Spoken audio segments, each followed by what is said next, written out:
Hey everyone, my name is Morgan and welcome to another Fortnite video. So we had update 5.0 drop this morning. As of the time of this video being made, the servers are still down. We've got some pretty lengthy patch notes here for both sides of the game. I'm going to be going over all of the important stuff. There is so much here though that I'm going to have to cut some stuff out or this video will be 20 plus minutes long.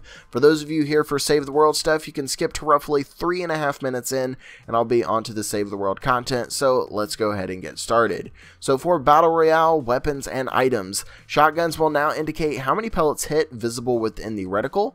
They've adjusted shotgun spread patterns to be consistent with no random variation. And the heavy shotgun now fires 10 pellets rather than 5, but the maximum damage for the heavy shotgun remains unchanged. After firing a shotgun, another shotgun cannot be fired for a very short time. They've reduced the hunting rifle aim assist when targeting to match that of other sniper rifles with projectile bullets, and they changed the damage drop-off profile for the suppressed SMG to be the same as other SMGs. Fall-off starts at 24 meters from 28. The damage reduced to 80% at 35 meters from 85% at 47.5 meters, and the damage reduced from 65% at 50 plus meters from 75% at 70 plus meters. Moving on to gameplay, we have the ATK, the all-terrain cart. The new ATK has room for your entire squad. You get a speed boost after drifting. The roof acts as a bounce pad, and you work together as rear passengers to leap over obstacles with the all-terrain cart. Lean back and release at the same time for a higher jump.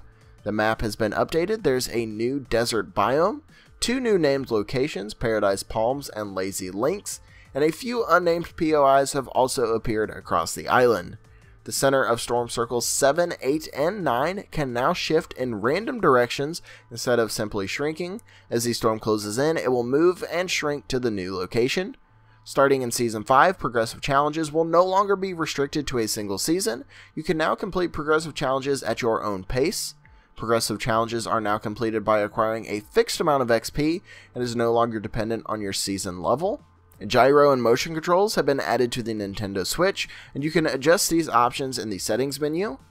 The weekly challenges are now split into 2 sections, free and battle pass. The first 3 challenges will be available for free, while the last 4 are only available if you own the battle pass. The threshold to unlock the weekly challenge reward will remain at 4. Down but not out players now have smaller collision. Previously, their collision was at the standing height, which blocked down but not out players from crawling under doors and blocked building collision in some cases. Players that were crouched when knocked down but not out will be returned to a crouching state upon revival. Emoting will now interrupt sprinting, and you can now earn XP for reviving teammates in 50 vs 50 and teams of 20 limited time modes up to 3 times per match for 30 XP, 10 XP, and 10 XP for each revive. The weapon reticle will now fade slightly when reloading, out of ammo, or changing weapons, and the player camera can now see out of the water when walking in lakes. So that's all we have for the Battle Royale side of the game. We're going to move on over to Save the World. This is where a lot of stuff has been added. There's a bunch of changes to ability numbers and stuff, so I'm going to be cutting out a lot of that. There's a lot of ability buffs and nerfs, so I'll have the full patch notes linked in the description. There's just way too many numbers for all of the hero subclasses to go over, and I don't want to overwhelm you guys with information, so we're just going to go ahead and jump into the Save the World changes now. So first up, for general stuff, the Blockbuster is over and the road trip event begins. Blockbuster tickets have been converted to 1 Blockbuster llama for every increment of 500, rounding up to 1 additional llama for any leftover tickets under 500. They've updated the persistent weekly store to offer reperks, uncommon perk ups, and rare perk ups. Starting July 17th, Save the World will be on sale for Xbox, PS4, and PC for a limited time. Super Deluxe and Limited Founders Packs will return for the duration of the sale. Friend codes from the Founders Packs have been removed in exchange for Legendary Troll Stash Llama tokens, and all existing Founders will receive tokens based on their Founders level in 5.0 as a thank you for being with us. For mission and system changes, Challenge the Horde is back. Challenge the Horde comes to the desert. This map focuses on a tighter experience with less running from base to base between waves and more time to focus on your building and item crafting. Challenge the Horde introduces new storm behavior. Beat back waves of enemies as the storm closes in. Players will take damage while in the storm, and the storm resets every wave. Challenge the Horde missions can now become unlocked based on your Storm Shield defense progression or your Horde quest progression in the campaign. This means that players who are currently playing Entwined Peaks can expect the entire Challenge the Horde map to be unlocked. However, individual challenges within a Horde mission must still be unlocked in order. They've reduced the total number of Challenge the Horde missions available on the map from 16 to 9. They set the total number of challenges to 5 for every Horde mission. Previously, the number of challenges varied from as low as 3 to as high as 8. They've reduced the number of waves per Horde challenge from 10 to 8. They've reduced the maximum time of a wave from 6 minutes to 4 minutes. Enemy loot drops and item caches have been disabled for Challenge the Horde, and the Challenge the Horde resourcing has also been tweaked. Challenge the Horde missions now grant a starter, first tier, uncommon assault rifle and sword to help players hit the ground running in early Horde missions, and the initial ammunition grant has been increased to match the increased difficulty of the first Horde mission. Building materials, ammunition, and crafting materials granted to the players per skill tree upgrade have been reduced throughout the Horde skill tree. The Challenge the Horde mission alerts are available. They award road trip tickets used to purchase road trip event llamas, and they award Horde skill points used to purchase nodes in the Horde skill tree, and you have a quota of 10 per day on these. The Horde progression quests appear under the event road trip quest journal category and award the following: road trip tickets, V-Bucks, perk currencies, a choice of epic and legendary Wild West heroes, and Horde exclusive banners. Repeatable quests for Horde content award a choice of Hero XP, Schematic XP, and Survivor XP. The perk recombobulator materials are now distributed in Challenge the Horde. Play Horde missions to earn reperk or perk up in larger quantities than found in campaign missions. Active Mutant Storm mission alerts have been turned on, and Elemental mission alerts are available as well. The Road Trip Event Llama is now available. It costs 500 road trip tickets per llama, guarantees at least one epic or better limited time flintlock weapon or Western hero. They've increased the mission alert rewards. Fire Up, Amp Up, and Frost Up have been increased by 100%. Reperk increased by 50%, and Perk Up has been increased by 30 to 33%, and they've enabled Reperk and Perk Up to drop from Storm mission rewards. This is where stuff gets very in-depth. There's been reworks of a lot of abilities for every single hero class. As I said, I'm not going to go over all of this.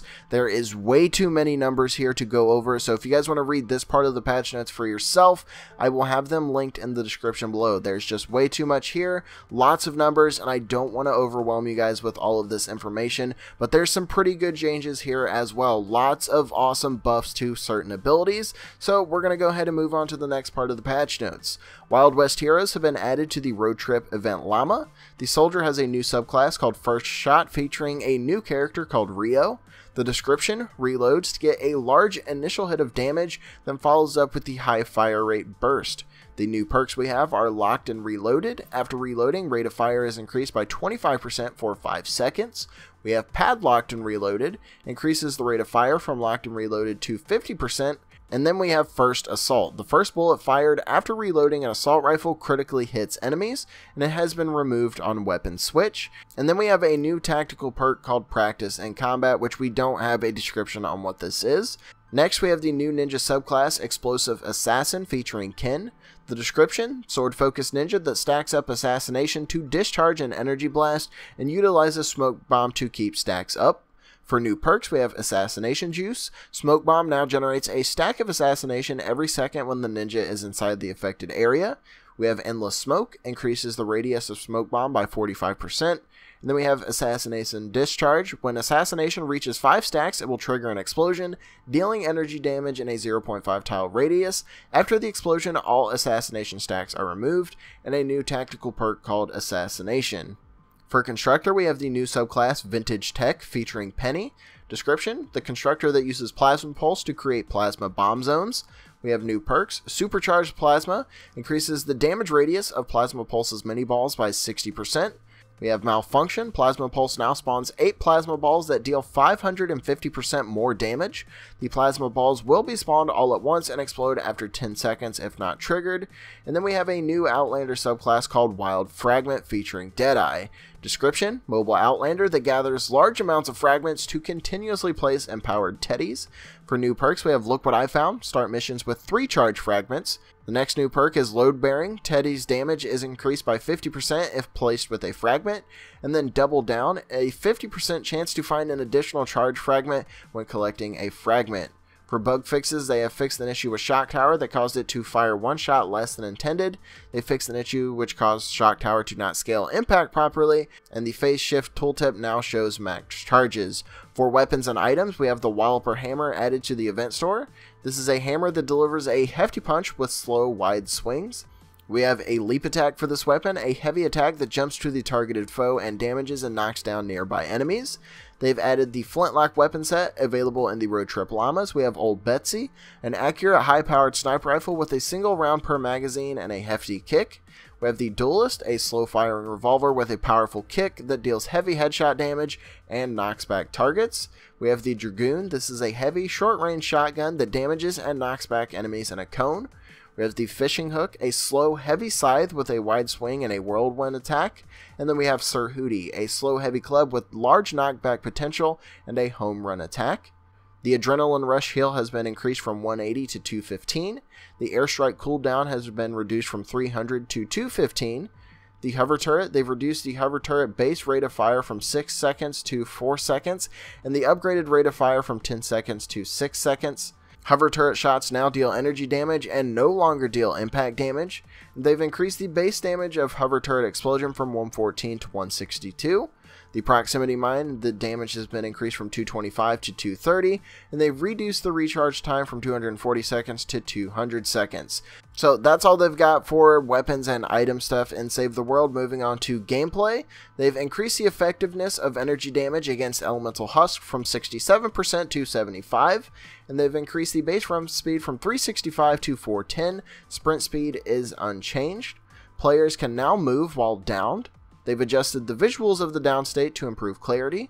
The Trollolol and the Revenge of the Trolls quest now only require whacking one troll to complete, and the following repeatable quests are available and award perk currencies: Danger in the Mist, Set the World on Fire, Forces of Nature, and a Watery Grave. And Killer Storm's repeatable quests are now available and award gold.